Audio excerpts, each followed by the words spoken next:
నమస్తే, welcome to YR TV. నేను రంజిత్. తెలంగాణ రాష్ట్ర వ్యాప్తంగా జరుగుతున్న ప్రతి అప్డేట్ను కూడా మీకు అందించే ప్రయత్నం చేస్తుంది వైఆర్ టీవీ. రాష్ట్ర రాజకీయాలలో జరుగుతున్న అసలు సిసలైన వార్తలను కూడా మీకు అందించే ప్రయత్నం చేస్తుంది వైఆర్ టీవీ. ఈరోజు ప్రధానంగా కూడా తెలంగాణ రాష్ట్రానికి సంబంధించి టాపిక్ డైవర్షన్ ఏ విధంగా కొనసాగుతుంది, ఢిల్లీ రాజకీయాలు ఎంతవరకు వెళ్ళాయి, అదేవిధంగా రాష్ట్ర రాజకీయాలలో జరుగుతున్న అసలు సిసలైన వాస్తవాలను మీకు తెలియజేసే ప్రయత్నం అయితే నేను చేయబోతున్నాను. మిత్రులారా, మీ అందరికీ చెప్పేది ఒకటే, ఇప్పటి వరకు వైఆర్ టీవీ తెలుగు న్యూస్ ఛానల్ను ఎవరైతే సబ్స్క్రైబ్ చేసుకోరో వాళ్ళందరూ కూడా ఖచ్చితంగా కూడా సబ్స్క్రైబ్ చేయండి, ప్రతి ఒక్కరికి కూడా షేర్ చేయండి. ఈ రాష్ట్ర రాజకీయాలలో జరుగుతున్న అసలు సిసలైన వార్తలను మీకు అందించే ప్రయత్నం అయితే చేస్తున్నాం. తెలంగాణలో ది #1 డిజిటల్ ఛానల్గా మనది మాత్రమే ఉంది. ఖచ్చితమైన వార్తలను, నిజమైన వార్తలను మాత్రమే చూడండి. దయచేసి తెలంగాణ రాష్ట్ర రాజకీయాలలో ఇప్పటివరకు జరిగిన ప్రతి పరిణామాన్ని కూడా నేను వివరించే ప్రయత్నం అయితే చేశాను. సో మొత్తానికి ఈరోజు ఏం జరిగింది, ఏం జరగబోతుంది, ఎక్కడ చూసినా ఒకటే అంశం అయితే తాండవిస్తున్న పరిస్థితి కనబడుతుంది. ఎటువైపు వెళ్ళినా కూడా ఒకటే అంశం కనబడుతుంది. అసలు ఈ తెలంగాణ రాష్ట్రంలో జరుగుతున్న వాస్తవ కోణాలు ఏంటి అనేది కూడా ఒక్కసారి తెలంగాణ ప్రాంత బిడ్డలందరూ కూడా ఆలోచించాలి. ఎందుకు నేను ఈ విషయాన్ని చెప్తున్నానంటే, ఇప్పటి వరకు రేవంత్ రెడ్డి, చంద్రబాబు గురించి మాత్రమే మనం మాట్లాడుకున్నాం. కానీ ఈరోజు నిజానికి ఒక అంశాన్ని చెప్పాలంటే, తెలంగాణ రాష్ట్ర వ్యాప్తంగా ఇప్పటి వరకు మీకు అక్కడ కనబడుతున్న ఎపిసోడ్ ఏదైతే ఉందో ఆ ఎపిసోడ్కు సంబంధించి ఒక్కసారి చూడండి తెలంగాణ ప్రాంత బిడ్డలారా. ఎందుకు అంటే అక్కడ జరుగుతున్న, ఇప్పుడు మీకు పేపర్లో కనబడుతున్న ఒక ఎపిసోడ్ను ఖచ్చితంగా కూడా చూడండి. ఎందుకంటే వాస్తవాలు మీకే అర్థమవుతుంది. ఈ ఒక్క ఫోటోను చూస్తే ప్రతి ఒక్కరికి కూడా అర్థమయ్యే పరిస్థితి కనబడుతుంది. ఎందుకు ఏంటి అనేది కూడా తెలిసిపోతుంది. ఇక్కడ జనం కండ్లు మూసి అనే ఒక ఎపిసోడ్ అయితే కనబడుతుంది. ఇది అందరికీ కూడా తెలుసు. ఎందుకు నేను ఈ విషయాన్ని చెప్తున్నా అంటే, తెలంగాణ ప్రాంత బిడ్డలందరికీ కూడా అర్థమైపోతుంది ఇప్పటి వరకు తెలంగాణ రాష్ట్ర వ్యాప్తంగా జరిగింది ఏంది, జరగబోతున్నది ఏంటి అనేది కూడా ఈ ఒక్క ఎపిసోడ్ చూస్తే మీ అందరికీ కూడా అర్థమవుతుంది. ఎస్, నిజమే నేను చెప్పేది. ఎందుకంటే ఇప్పటి వరకు తెలంగాణ రాష్ట్ర వ్యాప్తంగా జరుగుతున్న ఎపిసోడ్లలో అసలు సిసలైన వాస్తవం ఇక్కడనే కనబడుతుంది. ఒకసారి చూద్దాం మనం ఏంటి, ఏం జరగబోతుంది.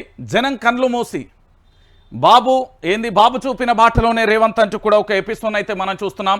ఎన్నికల ముందుకు కాంగ్రెస్ 420 హామీలు ఇచ్చింది. గడువు పెట్టి మరీ 6 గ్యారంటీలను ప్రకటించింది. అందులోనూ 13 ఉప హామీలను. వీటిలో ఎక్కడా కూడా మూసీ ప్రస్తావన లేదు అనేది ప్రధానంగా కూడా చర్చనీయాంశంగా మారుతున్న అంశం అన్నట్టు. ఎందుకు ఈ అంశానికి సంబంధించి అంటే, ఒకసారి మీరు అందరూ కూడా ఆలోచించాలి. కాంగ్రెస్ పార్టీ అంటే ఇప్పుడున్న తెలంగాణ కాంగ్రెస్ పార్టీ ఎక్కడా కూడా పూర్తి స్థాయిలో కాంగ్రెస్ పార్టీ అధికారంలోకి రాకముందుకు, పూర్తిగా కూడా అధికారంలో లేనప్పుడు, విపక్ష పాత్ర పోషిస్తున్నప్పుడు కాంగ్రెస్ మేనిఫెస్టోలో దాదాపుగా 6 గ్యారంటీలు 13 అంశాలు ఏవైతే ఉన్నాయో దాంతో పాటుగా మిగతా 420 హామీలు ఇచ్చింది. ఆ హామీలలో ఎక్కడా కూడా మూసీ ప్రస్తావన కానీ, మూసీకి సంబంధించిన ఎపిసోడ్ కానీ, మూసీకి సంబంధించిన వ్యవహారం కూడా ఎక్కడ మీకు కనబడదు. మీరు కళ్ళు తెరిచి మొత్తం చూసినా కూడా తెలంగాణ ప్రాంత బిడ్డలందరికీ చెప్తున్నా, ఈ మూసీ ఎపిసోడ్ మీకు ఎక్కడైనా కనబడ్డదా?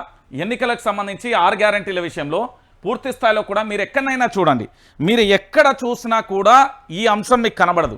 ఎందుకు నేను ఈ విషయాన్ని చెప్తున్నానంటే, ఇప్పటి వరకు తెలంగాణ రాష్ట్ర వ్యాప్తంగా చాలామంది మాట్లాడుతూ ఉంటారు, కాంగ్రెస్ పార్టీ అధికారంలోకి రాకముందుకు, కాంగ్రెస్ పార్టీ అధికారంలోకి వచ్చిన తర్వాత నేతలలోనే మార్పు కాదు, వాళ్ళు ఇచ్చిన హామీల విషయంలో కూడా మారిపోయిన పరిస్థితి. 6 గ్యారంటీల 13 అంశాల ఏమో నాకు తెలియదు, మేము ఎందుకు ఇచ్చినాం, అప్పుడు ఏదో ఓటు బ్యాంకు రాజకీయాల కోసం ఇచ్చినాం, మా అవసరం తీరింది, మేము అధికారంలోకి వచ్చాం, ఇప్పుడు మాకు పనేంటి అనే విధంగా కూడా వ్యవహరించే తీరు కనబడుతున్నది. అంటే ఒకసారి మీరే ఆలోచించాలి. నేను ఎందుకు ఈ విషయాన్ని చెప్తున్నానంటే, తెలంగాణ ప్రాంత బిడ్డలందరూ కూడా దయచేసి ఆలోచిస్తారని చెప్తున్నా. ఆలోచన అనేది చాలా అవసరం. ఇప్పుడు తెలంగాణలో జరుగుతున్న ఈ ఎపిసోడ్కు సంబంధించి పూర్తి స్థాయిలో కూడా ప్రతి ఒక్కరూ కూడా ఆలోచించాల్సిన పరిస్థితి కనబడుతుంది. ఈ తెలంగాణ రాష్ట్ర వ్యాప్తంగా జరుగుతున్న ఈ ఎపిసోడ్లలో వాస్తవాలు ఏంది అనేది కూడా తెలంగాణ ప్రాంత బిడ్డలకు అర్థం కావాలి. ఈ 6 గ్యారంటీలు 13 అంశాలను ఇచ్చిన తర్వాత ఇప్పటి వరకు కాంగ్రెస్ పార్టీ ఈ 6 గ్యారంటీలు 13 అంశాల ఎపిసోడ్లో ఎప్పుడూ కూడా ఏంది, మేనిఫెస్టోలో ఇయ్యని అంశాలు ఇవన్నీ. మేనిఫెస్టోలో ఎక్కడా కూడా 6 గ్యారంటీల 13 అంశాల తర్వాత ఈ మూసీ ప్రక్షాళన, మూసీ అనే ఎపిసోడ్ లేదు. కానీ ఈరోజు మొత్తం మూసీ ఎటు చూసినా ఒకటే ఎపిసోడ్ మీ అందరికీ కనబడుతున్నది. కానీ 6 నెలలు తిరగక ముందుకే ఒకటి ఆరా తప్ప ఏ గ్యారంటీ అమలు కాకపోతే అకస్మాత్తుగా హఠాత్తుగా మూసీ ప్రాజెక్టు తెర మీదకి వచ్చింది. దీని ఖర్చు అక్షరాల 1.5 కోట్లు. ప్రపంచంలో ఏ నది సుందరీకరణ ప్రాజెక్టుకు ఒక దేశం ఇంతటి స్థాయిలో కూడా ఖర్చు చేయలేదు. 6 గ్యారంటీల అమలుకు అడుగు ముందే పడలేదు. మూసీ కోసం మాత్రం ఆగమేఘాల మీద కూల్చివేతలు అయితే ప్రారంభమవుతున్నాయి. ఇక్కడ జరిగే ఎపిసోడ్ ఏంటంటే తెలంగాణ ప్రాంత బిడ్డలకు కూడా అర్థం కావాలి కాబట్టి నేను చెప్తా ఉన్నా. ఈరోజు 6 నెలలు తిరగక ముందుకే ఎక్కడ ఒక బస్సు, ఫ్రీ బస్ అనే ఒక ఎపిసోడ్ తప్ప మీకు ఎక్కడా కూడా ఫ్రీ బస్సు తర్వాత ఏది కూడా అమలైన దాఖలాలు కానీ ఏది కానీ కనబడదు. ఎందుకు ఈ విషయాన్ని చెప్తున్నానంటే తెలంగాణ ప్రాంత బిడ్డలందరూ అర్థం చేసుకోవాలి.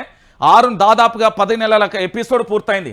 10 నెలల ఎపిసోడ్ పూర్తయినప్పటి నుంచి ఇప్పటి వరకు కూడా పూర్తిగా కూడా ఎక్కడా కూడా 10 నెలలు పూర్తయిన తర్వాత 6 గ్యారంటీల అంశానికి కానీ ఇతరత్ర ఏ అంశానికి కూడా ఈ కాంగ్రెస్ పార్టీ ఒక్క అడుగు ముందుకేసిన దాఖలాలు కూడా కనబడతలేదు.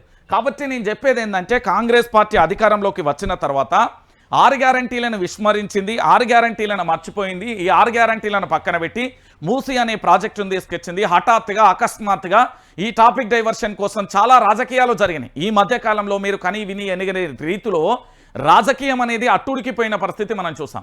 కాబట్టి నేను చెప్పేది ఏంటంటే తెలంగాణ ప్రాంత బిడ్డలారా, ఇక్కడ 6 గ్యారంటీల ఎపిసోడ్ కాంగ్రెస్ పార్టీ మర్చిపోవడానికి మూసీ అనే ఒక ప్రాజెక్టును తీసుకొచ్చింది. సరే, మూసీ సుందరీకరణ కోసం గత ప్రభుత్వం ఎంత కేటాయించింది? అక్షరాల 16,000 కోట్లు కేటాయించింది. ఈ మూసీ ప్రాజెక్టుకు సంబంధించి గతంలోనే వైఎస్ రాజశేఖర్ రెడ్డి అంటే కాంగ్రెస్ ప్రభుత్వం ఉన్నప్పుడే ఈ వైఎస్ఆర్ కూడా అప్పుడు మూసీ సుందరీకరణ ప్రాజెక్టు చేపట్టబోతే పూర్తి స్థాయిలో ప్రజల నుంచి వ్యతిరేకత వస్తుంది. దాదాపుగా 1,00,000 కుటుంబాలు, అప్పట్లో 60,000 కుటుంబాలు, ఇప్పుడు 1,00,000కు పైగా కుటుంబాలు రోడ్డు మీద పడతాయి. దాని తర్వాత భవిష్యత్తులో చాలా ఇబ్బందికరమైన పరిస్థితులు ఎదుర్కోవాల్సి వస్తుంది అనేది దాంతో అక్కడితో దాన్ని ఆపేసి ప్రత్యామ్నాయ మార్గాలు చూసిన పరిస్థితి కనబడుతుంది. ఈరోజు ప్రత్యామ్నాయ మార్గాలు పక్కన పెట్టి పూర్తి స్థాయిలో కూడా ఏ విధంగా అంటే కేవలం మాకు అధికారం ఉంది కదా మేమేం చేసినా నడుస్తుంది అనే ఎపిసోడ్ మాత్రమే కనబడుతుంది. పోనీ ఈ 6 గ్యారంటీల అమలుకు ఒక్కడికన్నా ముందు పడ్డదా? మీరు ఒక్కసారి ఆలోచించాలి. 10 నెలల కాలం అండి, ఒక్కరోజు కూడా కాదు, దాదాపుగా 10 నెలలు పూర్తయిపోయింది. 10 నెలల కాలం పూర్తయినప్పటి నుండి 6 గ్యారంటీలలో ఒక్క అంశం అన్నా ఒక అడుగు ముందు పడ్డదా? 6 గ్యారంటీలు 6 గ్యారెంటీలకు సంబంధించి అయ్యా మేము అమలు చేస్తున్నామంటూ ఎప్పుడైనా ఈ ప్రభుత్వం చెప్పిందా? ఈ ప్రభుత్వానికి సంబంధించి 6 గ్యారెంటీల విషయంలో చిత్తశుద్ధి ఉందా? ఈ ప్రభుత్వానికి సంబంధించి 6 గ్యారెంటీల విషయంలో ముందడుగు వేస్తుందా? ఈ ప్రభుత్వానికి సంబంధించి 6 గ్యారెంటీల విషయంలో ఎలాంటి ముందడుగు వేయబోతుంది? ఒక ప్రణాళిక ఉందా అంటే ఏమీ లేదు. 6 గ్యారెంటీలు 13 అంశాలు 100 రోజులలో నెరవేరుస్తాం, మీరు నమ్మాలి, మేము వినాలి, మేము గొర్రెలం. ఇంతే, వాళ్ళు చెప్తారు, మనం వినాలే, గొర్రెలం. అంతకుమించి 6 గ్యారెంటీల ఎపిసోడ్ ఉన్నదా అంటే లేదు. ఇక చూడుర్రి, ఏంది 6 గ్యారెంటీలకు సంబంధించిన చిన్న సర్వే కూడా జరగట్లేదు. కానీ ఏది అంటే యంత్రాంగం అంతా మూసీపై మూకుమ్మడి సర్వే చేస్తున్నది. మీ అందరికీ తెలిసిన విషయమే. ఏంది, మూసీ పరివాహక ప్రాంతంలోకి వెళితే రెడ్ మార్కులు వేసుడు, దాంతోపాటు అక్కడికి వెళ్ళి సర్వేలు చేస్తుడు. ఒకడు 10 మీటర్లు అంటాడు, ఒకడు 30 మీటర్లు అంటాడు, ఒకడు 50 మీటర్లు అంటాడు, ఎవ్వని దోషింది వాని మాట్లాడతాడు. కానీ దీని మీద ఒక స్పష్టమైన ప్రణాళిక, ఒక దీర్ఘకాలిక ప్రణాళిక, దీంతోపాటు ఎన్ని కుటుంబాలు రోడ్డు మీద పడుతున్నాయి, వాళ్ళకి ఏ విధంగా పునరావాసం కల్పిస్తాం, దాంతోపాటు అధికారులు వాళ్ళని ఏ విధంగా మోటివేషన్ చేయాలి, అధికారులకు సంబంధించి వాళ్ళు ఎట్లా మాట్లాడాలనే ఎపిసోడ్ లేదిడా. ఇక్కడ ఏంది అంటే మేము వచ్చినాం, ఓ రౌడీలు గూండాల లెక్క వచ్చినాం, మేము ఏది చేస్తే అదే నడుస్తుంది, మా ప్రభుత్వం ఒంటరి ప్రభుత్వం, మా ప్రభుత్వం తలుచుకుంటే ఏదైనా అయితే దాని కాడికి వెళ్ళిపోయిన పరిస్థితి కనబడుతుంది. అంటే ఒకసారి మన అందరం కూడా మానవత్వంతో ఆలోచించాలి. మార్పు అని కోరుకుంటే ఈరోజు మన తలరాతలను మార్చే మార్పు వచ్చింది, మన జీవితాలను రోడ్డు మీద పడేసే మార్పు వచ్చింది. మనం ఏంది అంటే నోటికాడి బువ్వను తోసేసి దొంగతనంగా దోచుకునే ప్రభుత్వాలు వచ్చినాయి. ఇక ఒక్కసారి మీరు ప్రభుత్వం మారింది తప్ప ఇక్కడ మార్పు అనేది పెద్దగా ప్రజలలో మార్పు రాలే. ఎక్కడ మార్పు వచ్చిందంటే కేవలం ప్రభుత్వం రాజకీయ నాయకులలో మార్పు వచ్చింది. ఇది గుర్తుపెట్టుకోవాలి తెలంగాణ ప్రాంత బిడ్డలు. ఈ హడావిడి మొత్తం అధికారులు ఇంతమంది ఉన్నారు, ఏదో మూకుమ్మడిగా యుద్ధం చేయబోతున్నాం, రాజ్యాన్ని కూల్చేయబోతున్నాం, రాజ్యంలో యుద్ధం జరుగుతుందనే కోణంలో ఇక్కడికి వెళ్ళిపోయింది. కానీ ఇక్కడ విషయం ఏంది, ఈ అధికారుల యంత్రాంగం అంతా 6 గ్యారంటీలు 13 అంశాల మీద ఫోకస్ పెడితే ఇవాళ తెలంగాణలో కాంగ్రెస్ పార్టీ పరిస్థితి మరోలా ఉండు కదా. కానీ అది కనబడతలేదు. వీళ్ళు ఏంది అధికారులు ఒక యుద్ధం చేయబోతున్నాం, ఇక్కడ ఏంది అంటే ఆ రాజ్యాల మీద యుద్ధం జరుగుతుంది అన్నట్టు లేదు. ఇక్కడ ప్రజల మీద యుద్ధం చేస్తున్నాం, ప్రజల జీవితాలను రోడ్డు మీద వేయాలి, ప్రజలను పూర్తి స్థాయిలో మూకుమ్మడి ప్రజల మీద దాడి చేయాలన్నట్టుగా పోతున్నారు. మరి 6 గ్యారంటీలు 13 అంశాల మీద ఫోకస్ పెట్టిలా అంటే పెట్టిన పరిస్థితి అయితే లేదు. దాంతోపాటు 1,000 కోట్లు అవసరమయ్యే 6 గ్యారంటీల అమలుకు నిధులు లేవట, కానీ 1,50,000 కోట్లు ఖర్చే మూసీ ప్రణాళికకు మాత్రం సిద్ధమట.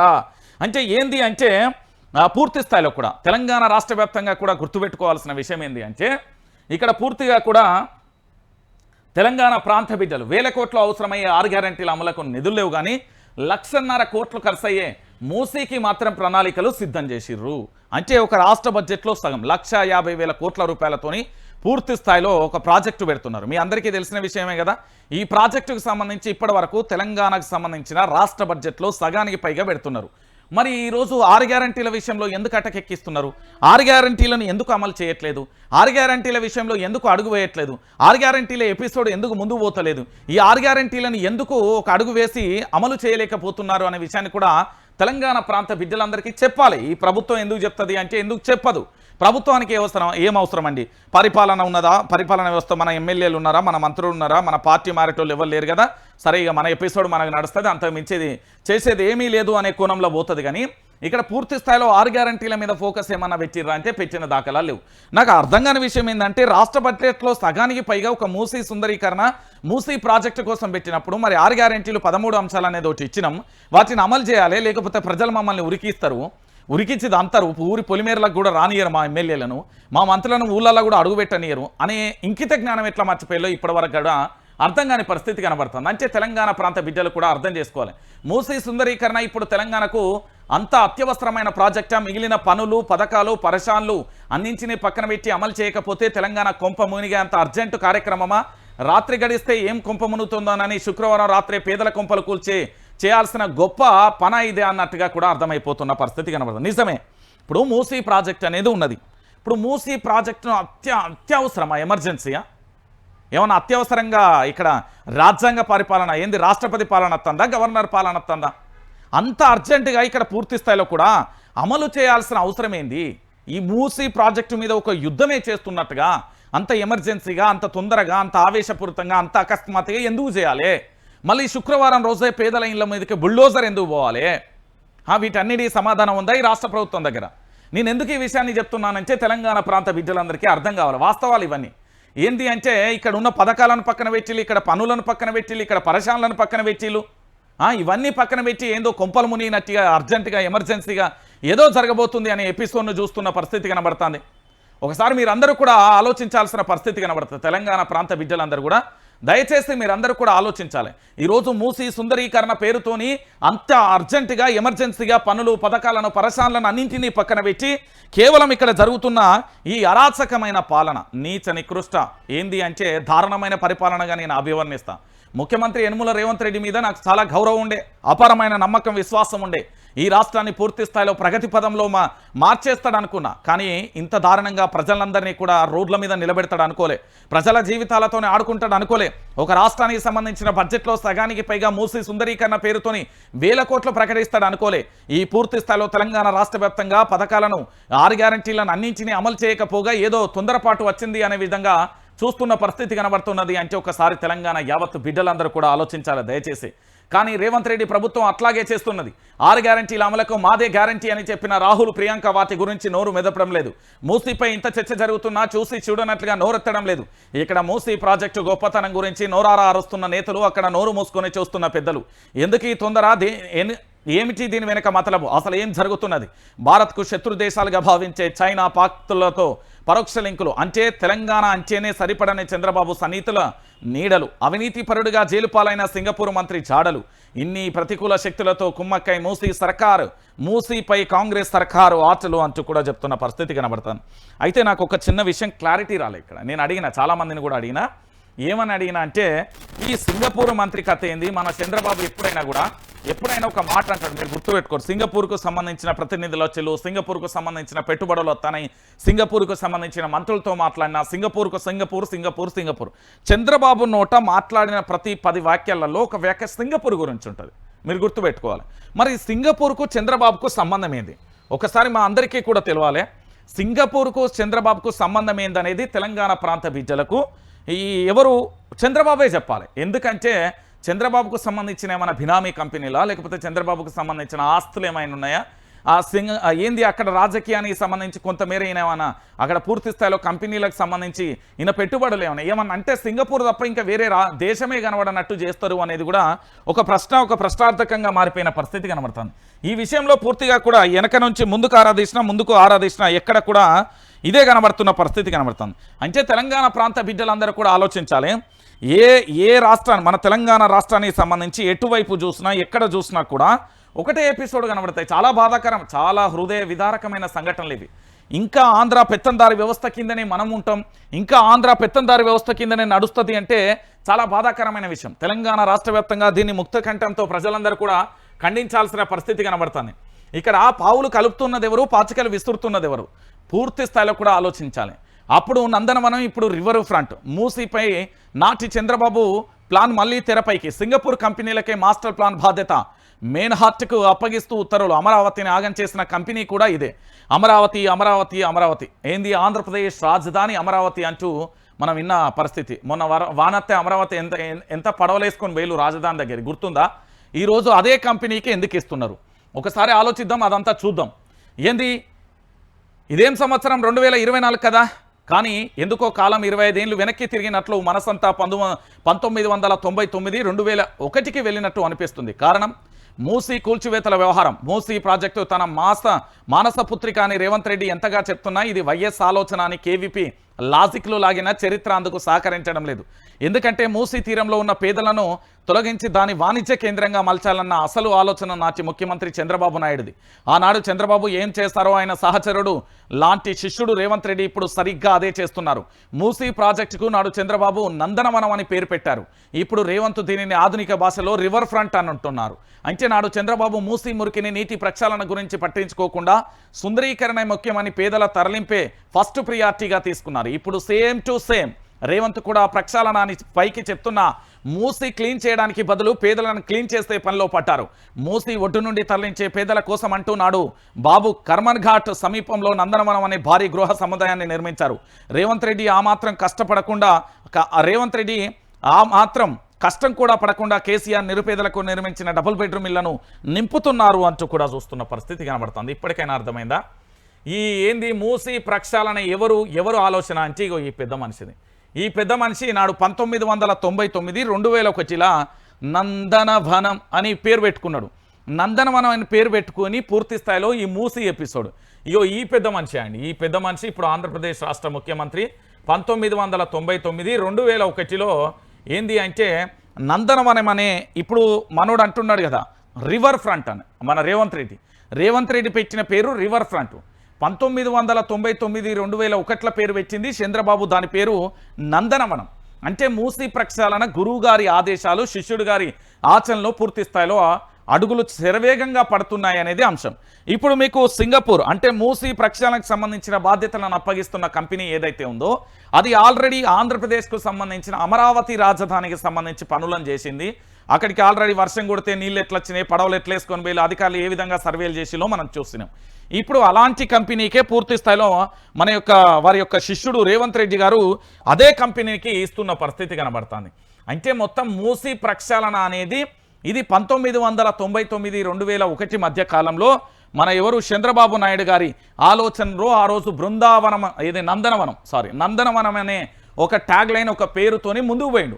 కాదంటే ఇప్పుడు ఆ పేరును మనిషి మా రేవంత్ రెడ్డి ఏం చేస్తాడంటే రివర్ ఫ్రంట్ అని పెట్టేసి ముందుకు సాగుతున్న పరిస్థితి కనబడుతుంది. ఇక్కడ పేదల జీవితాలు ఆగమైపోతుంటే కూడా పట్టించుకొని పరిస్థితి కనబడుతుంది. ఇక్కడ పేదల జీవితాలు ఎటనబోని మాకేం సంబంధం అన్నట్టుగా ఉన్న పరిస్థితి కనబడుతుంది. ఒక్కసారి ఇక్కడ చూడుర్రి. నేను ఎందుకు చెప్తున్నా అంటే ఇది మీ అందరికీ కనబడ్డది. ఏంది మూసీకి సంబంధించి పూర్తి స్థాయిలో కూడా మొత్తం ఏం జరుగుతుంది వాస్తవాలను మీకు చెప్పిన. మూసీ అనేది 1999 2001లో నందనం అనే పేరుతోని నారా చంద్రబాబు నాయుడు గారు ఆ రోజు ప్రక్షాళన మొదలు పెడితే 2024 అంటే మన యొక్క రేవంత్ రెడ్డి గారు రివర్ ఫ్రంట్ అని దీని పేరు పెట్టి లేకపోతే ఇంకో పేరు పెట్టి మూసీ సుందరీకరణ పేరు చెప్తున్నాం. సింగపూర్లో ఏ కంపెనీ అయితే అమరావతి రాజధాని ప్రాజెక్టు చేసిందో అదే ప్రాజెక్టు పాకిస్తాన్లో కేసులతో లొల్లున్న ప్రాజెక్ట్ ఏదైతే ఉందో అదే తెలంగాణలో చేస్తున్నది అనేది గుర్తుపెట్టుకోరు. అంటే దీంట్లో ఏదో భారీ మతలబు ఉన్నది అనేది మరో అంశం. అయితే ఈ మూసీ డ్యామేజ్ని కంట్రోల్ చేయడానికి సారు మామూలుగా కాదు 350 కోట్ల రూపాయలను ఖర్చు చేస్తున్నారు. మూసీ డ్యామేజ్ కంట్రోల్ కోసం 350 కోట్లు. మూసీ కూల్చివేతలతో పెరుగుతున్న వ్యతిరేకత పాజిటివిటీ పెంచేందుకు పెద్ద ఎత్తున ఖర్చు. భారీగా రిక్రూట్ చేసుకుంటున్న సర్కార్ యూట్యూబర్స్ ఏంది ఇన్ఫ్లుయెన్సర్తో వీడియోలు ఇప్పటికే ప్రభుత్వానికి మద్దతుగా పలు వీడియోలు.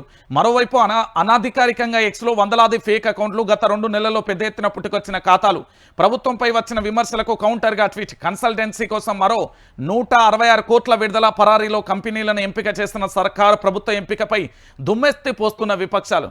మూసీ కూల్చివేతలతో ప్రభుత్వానికి తలనొప్పిలు తప్పలేదు. బాధితుల ఆందోళనతో రేవంత్ సర్కార్పై వ్యతిరేకత రోజురోజుకు పెరుగుతోంది. ఈ నేపథ్యంలో మూసీ ప్రక్షాళనపై ప్రజలలో పాజిటివిటీ పెంచేందుకు ప్రభుత్వం సోషల్ మీడియాను నమ్ముకుంది. దాని ద్వారా ప్రజలలో సానుకూలత పెంచాలన్న తాపత్రయంతో కోట్ల రూపాయలు ఖర్చు పెడుతున్నది. ఇప్పటికే మాస్టర్ ప్లాన్ కోసం కన్సల్టెన్సీని ఎంపిక చేసిన రేవంత్ సర్కార్ డిజిటల్ మీడియాను కూడా భారీగా కూడా డబ్బులు మూటగా చెప్తున్నది. సోషల్ మీడియా వారియర్స్ కోసం పెద్ద ఎత్తున రిక్రూట్మెంట్ చేసుకుంటున్నట్లుగా కూడా తెలుపుతున్న పరిస్థితి కనబడుతున్నది. అంటే అర్థమైందా? ఈరోజు ఏం జరుగుతుంది అంటే ఒక ఫోన్ పట్టుకుంటారు. ఏది ఫోను నా దగ్గర ఈ ఫోన్ పట్టుకుని ఏం చేస్తారు అంటే తెలంగాణ ప్రాంత బిడ్డలందరూ ఇది తెలవాలి. మళ్ళీ ఇట్లా ఫోన్ పట్టుకుని ఏం చేస్తారంటే ఇగో ఇట్లా పెడతారు. హాయ్ ఫ్రెండ్స్, మూసీ ప్రక్షాళన థేమ్స్ నదిని ఏ విధంగా కూడా అద్భుతంగా ఉందో అదే విధంగా మన మూసీ ప్రక్షాళన కూడా తెలంగాణలో అట్లనే రాబోతుందని ఒకటి వీడియో చేస్తారు. అరే భాయ్ నేను ఎక్కడున్నానో తెలుసా, మన హైదరాబాద్లో అద్భుతంగా ఉండే మూసీ పరివాహక ప్రాంతంలో ఉన్నా అని ఇంకోటి మొదలవుతాడు. ఆ తర్వాత ఏం చేస్తారంటే అక్కడ ఏంటంటే వీళ్ళ కాంగ్రెస్ పార్టీకి సంబంధించిన పేడ్ ఆర్టిస్టులు వస్తారు. వాళ్ళు వచ్చి మూసీ ప్రాజెక్ట్ అనేది చాలా గొప్పది, మా ఇల్లు పోయినా పర్వాలేదు అనేది ఆ పేడ్ ఆర్టిస్ట్. నిజమైన బాధితులు కన్నీళ్ళ రోదనలు ఉంటాయి, ఇక్కడ కాంగ్రెస్ పార్టీ చేస్తుంది. మళ్ళీ ఇంకొకటి ఏంటంటే ఈ లోగోలు పట్టుకొని అక్కడికి పోతాడు, చెప్పేటోడు వాడే ఉంటాడు, అడిగేటోడు వీడే ఉంటాడు. ఇది ఒక కథ ఉంటుంది. దాంతోపాటు పూర్తి స్థాయిలో కూడా ఒక్కొక్కరి జీతాలు 80,000 30,000 నుంచి 80,000 వరకు ఇస్తారట. ఈ మూసీ ప్రాజెక్టుకు సంబంధించి పనిచేయడం కోసం భారీగా రిక్రూట్మెంట్ చేసుకున్నారట. దానికోసం 350 కోట్ల రూపాయలను చేస్తున్నారట.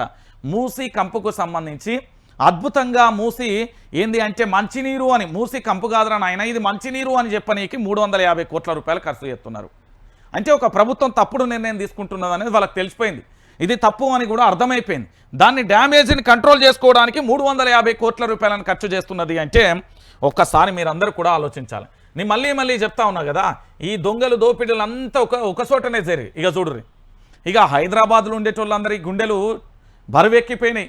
వాళ్ళ జీవితాలు అరచేతిలో ప్రాణాలు పెట్టుకొని బతకాల్సిన పరిస్థితి వచ్చింది. ఎస్, వైఆర్టీవీ రంజిత్ ఎందుకు ఇట్లా చెప్తున్నాడు అని అనుకోవచ్చు. నిజమే నేను చెప్పేది. ఎందుకు అంటే ఇది మీకు చూస్తే అర్థమైపోతుంది. ఇక చూడుర్రి, ఇక గుండె చెరువే హెచ్ఎండిఏ పరిధిలోని మొత్తం చెరువుల సర్వే 45 సంవత్సరాల డాటా ఆధారంగా నిర్వహణ. ఆ మేరకు ఎఫ్టీఎల్ బఫర్ జోన్ల నిర్ధారణ, ఉప ముఖ్యమంత్రి బట్టి విక్రమార్క ప్రకటన, పాత మ్యాప్ల ఆధారంగా హద్దులు అంటూ కూడా చెప్పిన పరిస్థితి కనబడుతుంది. హైదరాబాద్లో మీ ఇల్లుందా? మీ ఇంటి సమీపంలో చెరువులు లేదా కుంటలు ఉన్నాయా? సమీపంలో కానున్న కనుచూపు మేరలో చెరువు కుంట ఉన్నదా? మీరు ఇల్లు కట్టుకొని 20 ఏళ్ళు దాచిందా? ఆ నిర్మాణానికి కూడా నోటీసులు ఇచ్చేందుకు కాంగ్రెస్ ప్రభుత్వం సిద్ధమవుతున్నది. హెచ్ఎండిఏ పరిధిలోని చెరువుల ప్రక్షాళన పేరిట కాంగ్రెస్ సర్కార్ మరో వివాదాస్పద నిర్ణయం తీసుకుంది. హైదరాబాద్లో చెరువుల రీసర్వే పేరిట అల్లకల్లోలం చేసేందుకు అడుగులు వేస్తున్నది అని చెప్పడానికి ఎలాంటి డౌటు లేదు. ఏంది అంటే నిజంగా కూడా రేవంత్ రెడ్డి ప్రభుత్వానికి చిత్తశుద్ధి ఉంటే నీ బట్టి విక్రమార్క గారి నాలిక నిజంగా వాక్చాతుర్యంలో నిజాలే మాట్లాడితే ఫస్ట్ లుంబిని పార్క్ పోవాలి, హైడ్రా ఆఫీస్ పోవాలి, హెచ్ఎండిఏ ఆఫీస్ పోవాలి, సెక్రటరియట్ పోవాలి, నెక్లెస్ రోడ్ పోవాలి, తెలుగు తల్లి ఫ్లైఓవర్ పోవాలి, ఆ పక్కన ఉన్న అన్నీ ఒక 100-200 ఆఫీసులు అన్నీ కుప్పగూలాలి. మరి కూలుస్తారా? నేను తీసుకొస్తా మ్యాప్, పాత మ్యాప్. వీళ్ళు ఎన్ని సంవత్సరాలు అనుకుంటారు? 45 సంవత్సరాల డాటా అంటే 45 సంవత్సరాలు వెనక్కి పోతే ఆ ఏది ఇక్కడ ఉన్న మన సాగర్కు సంబంధించి మన ట్యాంక్ బండి చుట్టూ పరిసర ప్రాంతాలలో ఏ ఆఫీసు ఉండదు. మరి ఒకసారి మీరే ఆలోచించుర్రి. మొత్తం తెలంగాణ ప్రాంత బిడ్డలను వాళ్ళ జీవితాలతోనే ఆడుకోవడానికి తప్ప ఇక్కడ వీళ్ళు పీకి పొడిసేది ఏం లేదండి. చాలా బాధాకరమైన విషయం ఇది. 50 సంవత్సరాల డాటా పట్టుకొని ఎవడన్నా చెట్రేగుతాడా? ఎవడన్నా పెట్టరేగుతాడా? నాకు అర్థం కాని విషయం. అరే భయ్, నిజంగా ఎఫ్టీఎల్లోనో బఫర్ జోన్లోనో ఇప్పుడు ఉంటే ఇళ్ళను కట్టనీయకుండా గతంలో కట్టుకున్న వారికి చలానేసో ఏదో వచ్చి చేసి ప్రత్యామ్నాయ మార్గాలు ఎంకలాడాలి. ఇది ఉండేటి పేదల ఇళ్ళే కదా. ఏదో పల్లెటూరు నుండి వచ్చి పొట్టకుటి కోసం వచ్చిన బిడ్డలు వాళ్ళకి తెలియక ఎక్కడ ఇల్లు ఉన్నది తక్కువ రేటు కత్తందని కొనుక్కుంటారు.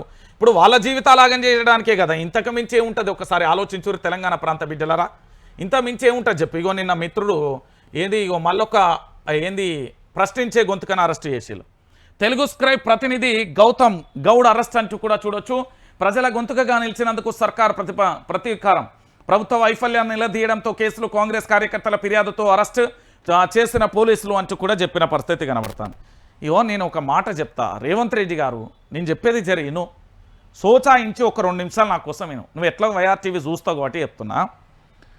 ప్రశ్నించే గొంతుకుల మీద కేసులు పెట్టడం, ప్రశ్నించే గొంతుకుల మీద దాడులు జరగడం జర్నలిజం మీద గుడ్డలు పెట్టు లాంటిది. నేనేమంటున్నానంటే నీకంతగా మాట్లాడాలనుకుంటే మా ప్రశ్నించే గొంతుకలతోనో సమావేశం పెట్టు, నేను మాట్లాడతా రోజు. నీ తప్పులను ఎత్తి చూపడమే తప్ప, ఒక జర్నలిస్ట్గా దాన్ని ప్రశ్నించడమే తప్ప ఏముంటుంది చెప్పు? మీరు తప్పులు చేస్తుళ్ళు విమర్శించలేదు. మరి మీరు విపక్షంలో ఉన్నప్పుడు సవాలచ్చ మాట్లాడాలి, అన్ని బోగస్ ముచ్చలే. కాళేశ్వరం 1,00,000 కోట్ల అవినీతి అన్నారు. అసలు కాళేశ్వరం ప్రాజెక్టు మొత్తంగా ఇచ్చిందే 95,000 కోట్ల రూపాయలు. ఏది గొర్రెల స్కామ్ జరిగింది, బర్రెల స్కామ్ జరిగింది, కుక్కల స్కామ్ జరిగింది, ఆ సెప్టిక్ ట్యాంకుల స్కామ్ జరిగింది అన్నట్టుగా మాట్లాడిలు. మరి ఏడబోయింది మీ పేపర్ లీకేజ్లు, ఏడబోయినాయి మీ కథలేది, మీ లచ్చనాలు ఇవి? ఇలా ఏం మాట్లాడుతున్నారు మీరు? బహుళ అంతస్తులకు సంబంధించి కేబీఆర్ పార్కు దగ్గర ఉన్న దాని గురించి ప్రెస్ మీట్ పెడితే మల్లన్న సాగర్ బాధ్యతల రోదన్లు ఒర్రుతిరి. మరి ఇవన్నీ ఎక్కడికి పోయినాయి? ఇప్పుడు మాట్లాడపోతురి అవన్నీ. అంటే మీరు మాట్లాడిన అన్ని బోగసేనా? మీరే గిన్ని సవాలచ్చా అబద్ధాలు మాట్లాడచ్చు. మేము ప్రశ్నించే గొంతుకలుగా నిజాలు చెప్తే పాపం అరెస్టులు చేయబడుతుంది. ఏముంటుంది? పండుగ పూట పిల్లగాన్ని అరెస్ట్ చేస్తారు. ఇక ఏం ప్రశ్నించే గొంతుకలు, ఏం కథ? ఈ తెలంగాణలో పాపం ఆ శిల్క ప్రవీణ్ అయినట్టు ఆయన పాపం ఇప్పటికీ కూడా దావకాన్లే ఉన్నాడు. గట్లా కొడతారా ఉల్లా ఎవరన్నా? నాకు అర్థం కాని విషయం ఏంటంటే, సరే ఈయనను అరెస్ట్ చేసి, ఇది ఒక రాజ్యాంగబద్ధం. అరెస్ట్ చేసి కోర్టు పోతుంది, న్యాయస్థానం ఉంటుంది, బెయిల్లు కేసులకు సంబంధించి ఉంటుంది. అరే ఇష్టానుసారంగా వ్యవహరిస్తారు అబ్బాయి. ఇది కరెక్టేనా? అసలు ఇది ఎక్కడి అరాచకం? అసలు నాకు అర్థం కాదు. ప్రశ్నించే గొంతుకలు గత కేసీఆర్ ప్రభుత్వంలో ఎట్లా అరిసినాం, ఎంత ఘోరంగా ప్రశ్నించిళ్ళు, అంతకు రెట్టింపు ప్రశ్నిస్తారు. ఆదిలోనే ఇంత భయపడితే నీకు ప్రభుత్వ పరిపాలన ఏమవుతుంది? నాకు అర్థం కాని విషయం. ఇప్పుడే గిన్నె అరెస్టులు చేస్తే ఇక చూడు, ఇక మన రేవంత్ అన్నకి ఇది పెద్ద టాస్క్. రైతు భరోసా ఇస్తారా ఇయ్యరు? ఇతరని ఎవరు చెప్పిలు? రేవంత్ రెడ్డి మీకు ఏమన్నా నచ్చి చెప్పిండా?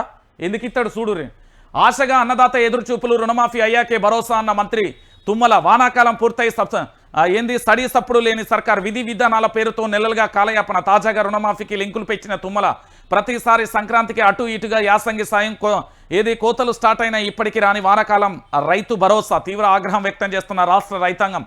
పెట్టుబడి సాయం లేకుండా చేస్తున్నారని మండిపాటు.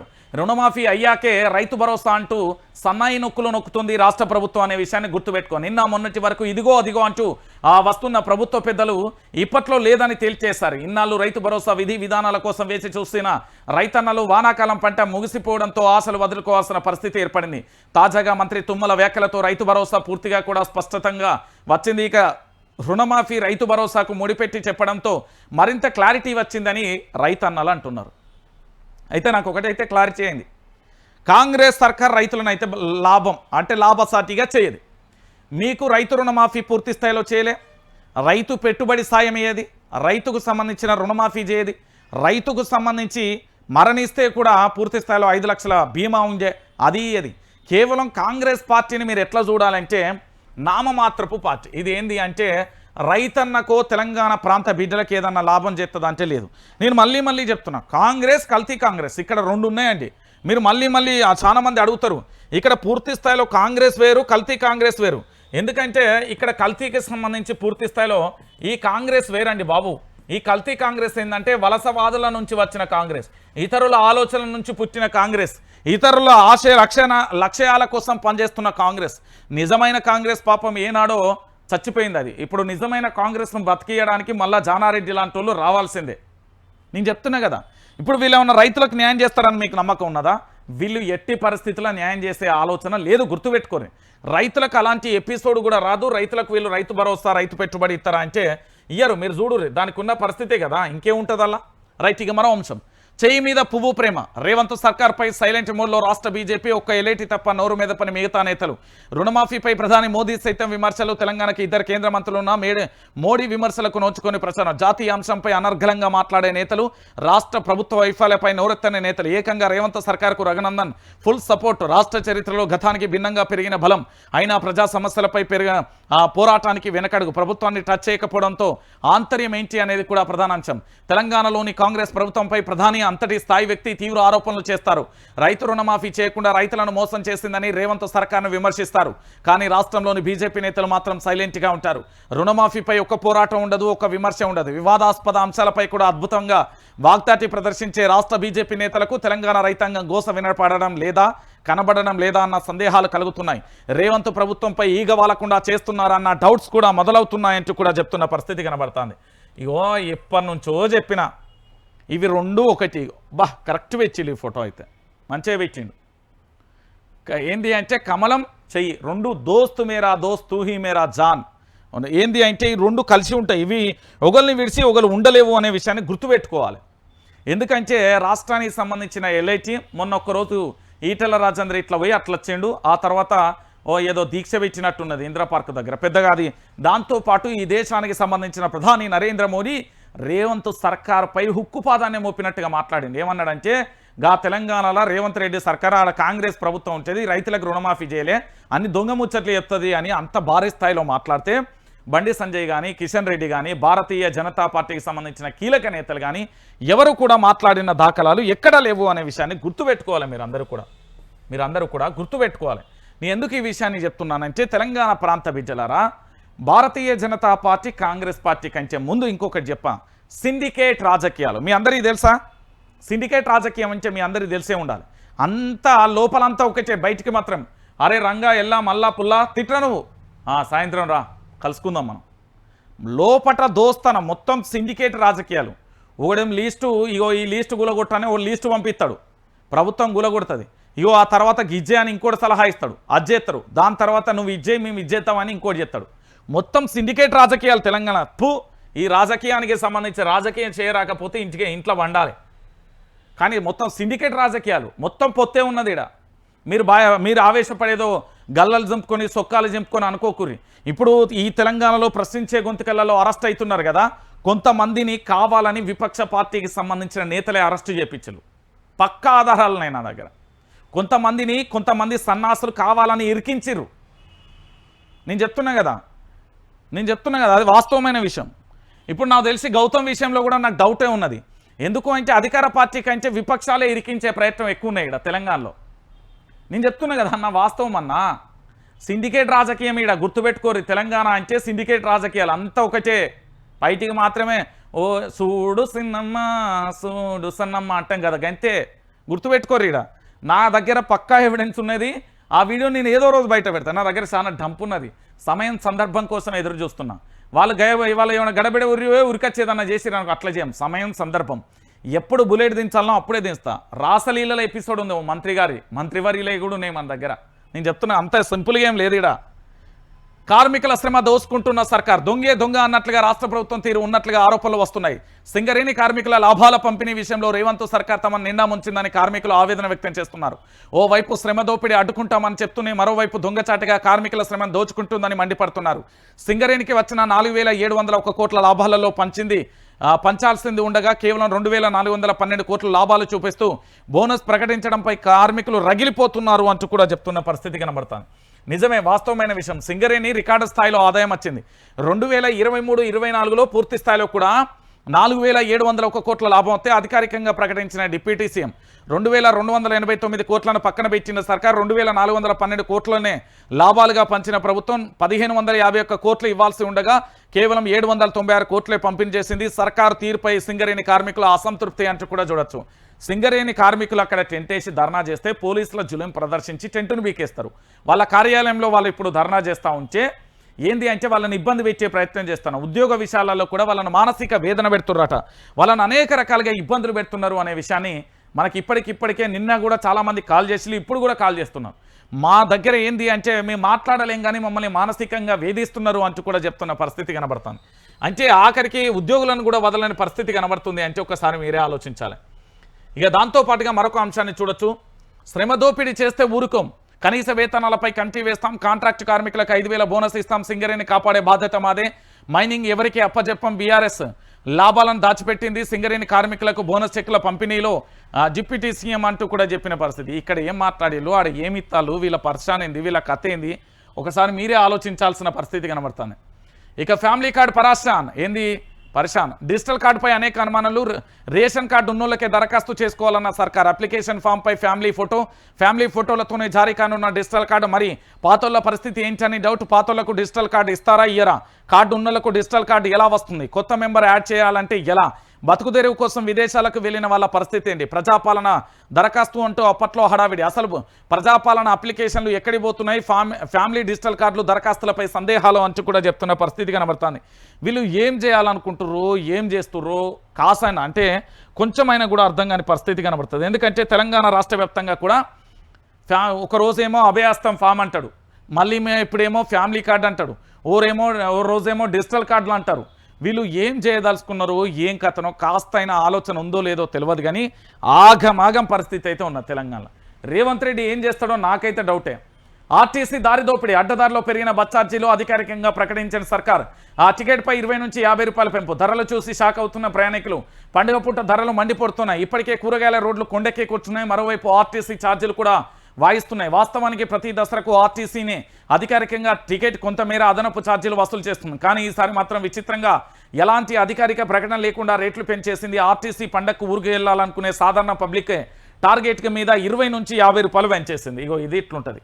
ఆర్టీసీకి సంబంధించి 500 కోట్లు 300 కోట్లు మేము ఫ్రీ బస్సు లోటపీస్ బస్సు అని చెప్పేసి ఎక్కడ వేయాలనో అక్కడ ఎత్తాలి, ఎక్కడ కూర్చాలనో అక్కడ కూర్చుతాలు, ఎక్కడ తెరవాలనో అక్కడ తెరుతాలు.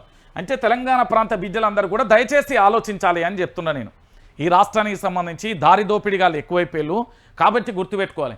ఇంకొక విషయం కూడా నేను వైఆర్టీవీ వేదికగా చాలా క్లారిటీగా చెప్తున్నా. నేనేమని చెప్తున్నానంటే సిండికేట్ రాజకీయాలు ఉన్నాయి తెలంగాణలో, చాలా క్లారిటీగా చెప్తున్నా. ప్రశ్నించే గొంతుకలారా మీరు జాగ్రత్త. అధికార పార్టీ కంటే అనధికారిక పార్టీలలో ఉండే వ్యక్తులే మీపై నిఘా పెట్టి మరీ వట్టిస్తున్నారు. తస్మత్ జాగ్రత్త నేను చెప్తున్నా. దాడులకు సంబంధించి ఇప్పటివరకు ఇంతమంది మీద దాడులు జరిగితే ప్రభుత్వం కానీ విపక్షం కానీ అధికారికంగా పూర్తి స్థాయిలో ప్రెస్ మీట్లు పెట్టి పలానా దాడి, పలానా ఎవిడెన్స్, పలానా కథ అని ఇప్పటివరకు కూడా శంకర్ మీద జరిగిన దాడితో పాటు చిలక ప్రవీణ్ మీద జరిగిన దాడి కానీ, కొండారెడ్డిపల్లెలో జరిగిన దాడి కానీ, వాళ్ళ పేర్లను కానీ వాళ్ళ యొక్క పుట్టుపూర్వోత్తరాలు మొత్తం కానీ ఎక్కడా బయట పెట్టలే. చాలా జాగ్రత్తగా నిశ్చిత్తగా ఆలోచించండి. ఈ తెలంగాణలో కుట్రలు కుతంత్రాలు సిండికేట్ రాజకీయాలకు మీరు బలి కావద్దని నేనైతే విజ్ఞప్తి చేస్తా ఉన్నా.